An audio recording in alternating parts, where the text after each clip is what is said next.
अजय शर्मा, शहर का डीएम, अपने घर के बगीचे में खड़ा आसमान में चांद को घूर रहा था। उसके चेहरे पर एक गहरी उदासी थी। वो आज से कई साल पहले की उस रात को याद कर रहा था जब उसकी जिंदगी में सब कुछ बदल गया था। वो रात जिसने उसे जिंदगी की कड़वी हकीकत बताई थी, बार बार यादों में आकर उसे झकझोर रही थी। कहानी की शुरुआत आज से कई साल पहले एक छोटे से किराए के मकान से होती है, जहां अजय और उसकी पत्नी दिव्या अपनी जिंदगी हंसते खेलते खुशी खुशी गुजार रहे थे। वो सादगी से अपनी जिंदगी गुजार रहे थे। उनकी जिंदगी में प्यार की कोई कमी नहीं थी। अजय एक प्राइवेट कंपनी में मामूली नौकरी करता था। उसका सबसे बड़ा सपना अपनी पत्नी दिव्या को एक पुलिस अफसर बनते देखना था, जो यूपीएससी की तैयारी कर रही थी।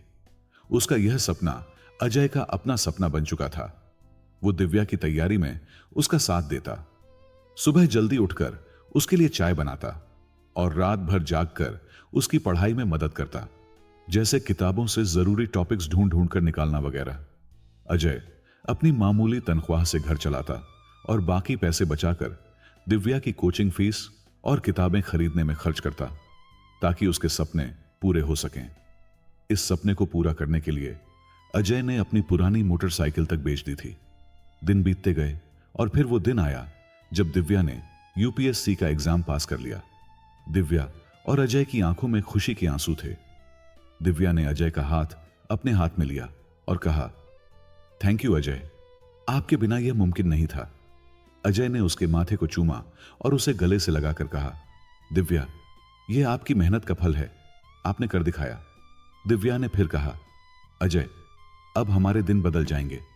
अजय को भी ऐसा ही लगा था, लेकिन उसे क्या पता था कि आज का दिन उसकी जिंदगी में खुशियां नहीं, तकलीफें लेकर आएगा। ट्रेनिंग के बाद दिव्या की पोस्टिंग एक करीबी जिले में हुई। उसने एक नई दुनिया में कदम रखा था, जो चमक धमक और बड़े ओहदे की दुनिया थी। इस चमक धमक की दुनिया ने धीरे धीरे दिव्या के मिजाज में बदलाव लाना शुरू कर दिया। हर गुजरते दिन के साथ अजय और दिव्या के बीच दूरी आने लगी। काम का बहाना करके उसने अब घर आना ही छोड़ दिया और ज्यादातर अपने सरकारी घर में ही रहती थी। उसकी फोन कॉल्स भी कम हो गईं और फिर धीरे धीरे उसने किसी और को अपनी जिंदगी में आने दिया। अंकेश वर्मा, दिव्या का सीनियर अफसर, उम्र में दिव्या से बड़ा लेकिन देखने में स्मार्ट। अंकेश दिव्या की खूबसूरती और उसकी काबिलियत से बहुत इंप्रेस था। वो उसे अक्सर अकेले में मिलने बुलाता, काम के बहाने उसे रात गए तक अपने सरकारी बंगले पर रोकता और उसे यह यकीन दिलाता कि वो उससे मोहब्बत करता है। दिव्या भी उसकी बातों में आ गई और उसने अजय से दूरी बनाना शुरू कर दी। जब भी दिव्या की अजय से बात होती थी, किसी न किसी बहाने दिव्या की जुबान पर अंकेश का नाम जरूर आता था और उसका नाम आते ही दिव्या के चेहरे पर एक अलग सी चमक आती थी। अजय इस चमक को महसूस कर रहा था, लेकिन उसका दिल मानने को तैयार न था। एक दिन अजय ने फैसला किया कि वो खुलकर दिव्या से बात करेगा। फिर एक दिन अजय ने दिव्या को कॉल की। दिव्या, क्या कोई और है हम दोनों के बीच में? दिव्या ने पहले बात टालने की कोशिश की, लेकिन अजय के जोर देने पर उसने कहा, अजय, हम दोनों की दुनिया अलग है। मैं एक आईपीएस अफसर हूं और आप एक मामूली नौकरी करते हो।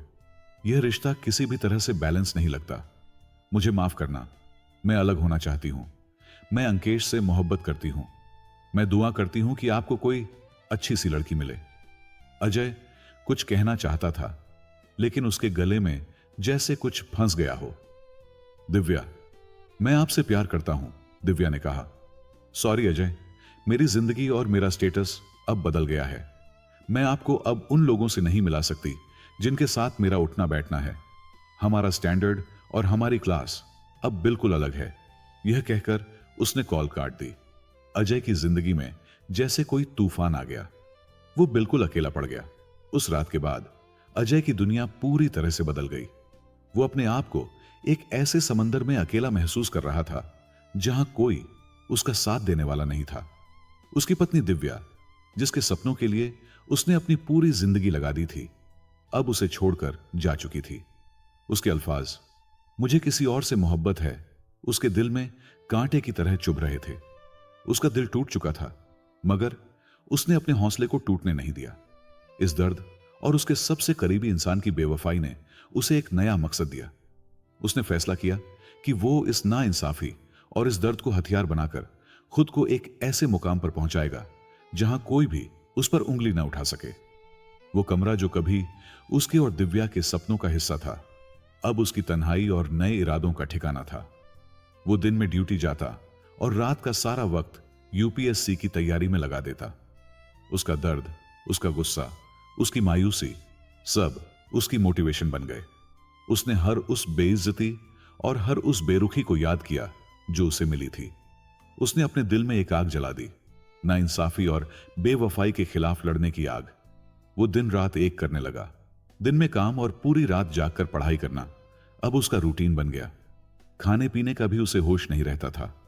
जब भी वो थक जाता, दिव्या के अल्फाज उसके कानों में गूंजते, सॉरी अजय, मेरी जिंदगी और मेरा स्टेटस अब बदल गया है। मैं आपको अब उन लोगों से नहीं मिला सकती जिनके साथ मेरा उठना बैठना है। हमारा स्टैंडर्ड और हमारी क्लास अब बिल्कुल अलग है। ये अल्फाज उसे और मजबूत बनाते थे। वो साबित करना चाहता था कि एक आम और ईमानदार इंसान भी इस सिस्टम में जगह बना सकता है, चाहे उसके खिलाफ कितनी भी बड़ी साजिश हो। अजय ने लाइब्रेरी को अपना दूसरा घर बना लिया। वो हर किताब और हर टॉपिक को ऐसे पढ़ता जैसे वो अपने अतीत के हर तकलीफदेह पल को मिटा रहा हो। वो सिर्फ एक एग्जाम की तैयारी नहीं कर रहा था, बल्कि अपनी जिंदगी की सबसे बड़ी जंग लड़ रहा था। दोस्त और परिवार वाले उसे एक लूजर की नजर से देखते थे, लेकिन अजय ने इस सब की परवाह किए बिना खुद को पूरी तरह से पढ़ाई के लिए लगा दिया। उसका अकेलापन उसकी सबसे बड़ी ताकत बन गई थी। उसे किसी पर निर्भर नहीं रहना था, उसे सिर्फ खुद पर भरोसा करना था। उधर दूसरी तरफ अंकेश और दिव्या की मुलाकातें जारी थीं।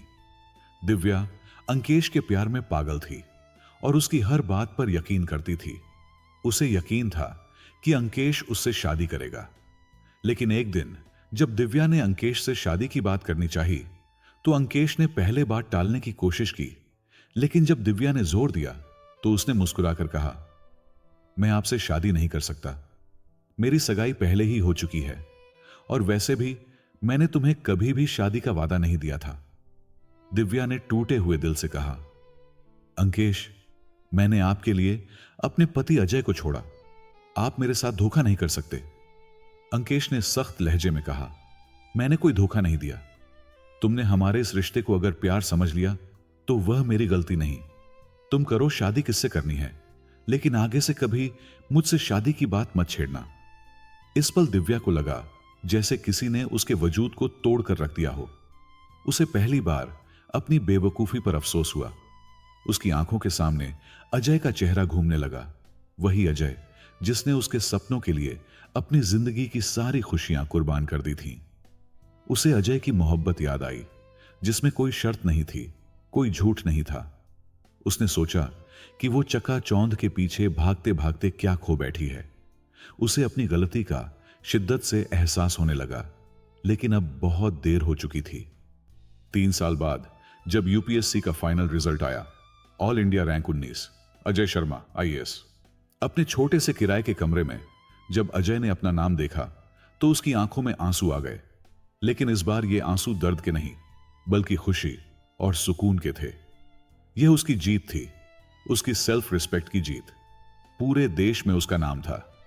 न्यूज़पेपर्स में उसकी स्ट्रगल की कहानियां छपी, जिनमें उसके अकेलेपन और उसके इरादे का जिक्र था। दुनिया ने उसे एक ऐसे इंसान के तौर पर पहचाना जिसने दर्द को कमजोरी की तरह नहीं बल्कि ताकत बनाकर अपना मकसद हासिल करने के लिए इस्तेमाल किया। दिव्या ने भी अखबारों से अजय शर्मा की सक्सेस स्टोरी पढ़ी थी, लेकिन उसने कल्पना में भी नहीं सोचा था कि जिस अजय शर्मा के बारे में वो पढ़ रही है वो कोई और नहीं बल्कि वही अजय शर्मा है जिसे उसने मुसीबतों के बीच अकेला छोड़ दिया था। किस्मत का खेल भी कितना अजीब होता है। अजय को अपनी पहली पोस्टिंग एक ऐसे जिले में मिली जो कुछ ही दूरी पर था, और उसी जिले में दिव्या अब एक एसपी के तौर पर पोस्टेड थी। अजय ने कभी सोचा भी नहीं था कि उसे कभी दिव्या का सामना करना पड़ेगा, लेकिन अब वो एक ही एडमिनिस्ट्रेटिव एरिया में काम करने वाले थे। ज्वाइन करने के कुछ दिन बाद डीएम अजय शर्मा ने डिस्ट्रिक्ट लेवल मीटिंग बुलाई। मीटिंग हॉल भरा हुआ था। दिव्या अब एक एक्सपीरियंस वाली एसपी अपनी वर्दी में पूरे कॉन्फिडेंस के साथ बैठी थी। उसकी नजर जब हॉल में एंट्री करते अजय शर्मा पर पड़ी तो उसकी आंखें एक पल के लिए रुक सी गईं। उसके हाथ से पकड़ा हुआ पेन गिर गया। सामने वही आदमी था जिसे उसने कभी मामूली कहकर छोड़ा था और आज वो उससे कहीं ऊंचा ओहदा संभाल रहा था। अजय शर्मा, जिले का नया डीएम। उसकी आंखों में अब कोई दर्द या शिकायत नहीं थी, बल्कि एक शांत कॉन्फिडेंस और इरादा था। अजय ने उसे देखा, लेकिन उसकी आंखों में कोई पुराना जज्बा नहीं था, न गुस्सा, न नफरत और न ही प्यार। वो सिर्फ एक कॉलीग था जिसे वो जानता था। उसने दिव्या को नजरअंदाज किया और अपनी कुर्सी पर जाकर बैठ गया। मीटिंग शुरू हुई। अजय ने जिले के मुद्दों को इतनी साफ और सख्ती से पेश किया कि हॉल में बैठे हर अफसर ने उसकी तारीफ की। उसकी बातें लॉजिकल थीं, उसके फैसले दूर की सोचने वाले थे। दिव्या उसे सुनती रही और उसके दिल में एक अजीब सा दर्द उठने लगा। यह दर्द पछतावे का था, उस मौके को खो देने का दर्द जो उसने अपने हाथों से गवा दिया था। मीटिंग के बाद जब सब अफसर उठने लगे तो दिव्या ने हिम्मत करके अजय शर्मा से मिलने की कोशिश की। उसने अजय का रास्ता रोका। अजय! उसकी आवाज में एक अजीब सी हिचकिचाहट थी। अजय रुका। उसने दिव्या की तरफ देखा। जी, एसपी दिव्या वर्मा। उसकी आवाज बेरुखी और प्रोफेशनल थी। दिव्या को लगा जैसे किसी ने उसे जोर का थप्पड़ मारा हो। अजय, तुमने यह सब कैसे किया?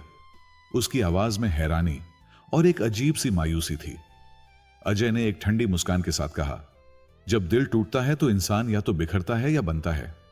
मैंने दूसरा रास्ता चुना। उसकी आंखों में अब कोई कड़वाहट नहीं थी, सिर्फ एक गहरा सुकून था। दिव्या की आंखों में आंसू थे, लेकिन ये आंसू अब पछतावे के थे। क्या तुम मुझे माफ कर सकते हो? उसके अल्फाज एक रिक्वेस्ट की तरह थे। अजय ने एक गहरी सांस ली। मैंने माफ कर दिया। सच कहूं तो तुम्हें माफ करने की जरूरत ही नहीं पड़ी, क्योंकि तुम्हारे जाने के बाद मुझे एक मकसद मिला। मुझे खुद को तलाश करने का मौका मिला। उसके अल्फाज सीधे थे, लेकिन उनमें कोई सख्ती नहीं थी। दिव्या की आंखों से आंसू बहने लगे। उसने देखा कि अजय अब वो अजय नहीं था जिसे उसने कभी अपनी जिंदगी की गलती समझकर छोड़ दिया था। वो अब एक ऐसा इंसान था जिसने अपने दर्द को अपनी सबसे बड़ी ताकत बना लिया था। अजय उसे वहीं छोड़कर आगे बढ़ गया। उसके कदम कॉन्फिडेंस से भरे थे और उसकी चाल में एक नई इज्जत थी। दिव्या वहीं खड़ी रही, अपनी वर्दी में जो अब उसे दागदार लग रही थी। यह वर्दी का दाग नहीं था, बल्कि उस रिश्ते का दाग था जो उसने खुद तोड़ा था। उसे अब एहसास हुआ कि उसने क्या खो दिया था। एक ऐसे इंसान को खो दिया था जिसने उसे बिना किसी शर्त के मोहब्बत दी थी। अजय ने अपने टूटे हुए दिल से एक नई कहानी लिखी, और वो कहानी अब सिर्फ एक प्रशासनिक अधिकारी की नहीं, बल्कि इंसाफ, सेल्फ रिस्पेक्ट और न टूटने वाले इरादे की मिसाल बन गई। उसने दिखा दिया कि किसी का आम होना उसकी कमजोरी नहीं होती, बल्कि उसके अंदर छिपी खास काबिलियत की निशानी हो सकती है। दोस्तों, अगर आपको यह कहानी पसंद आई हो तो हमारे चैनल को सब्सक्राइब करें, वीडियो को लाइक और शेयर भी जरूर करें।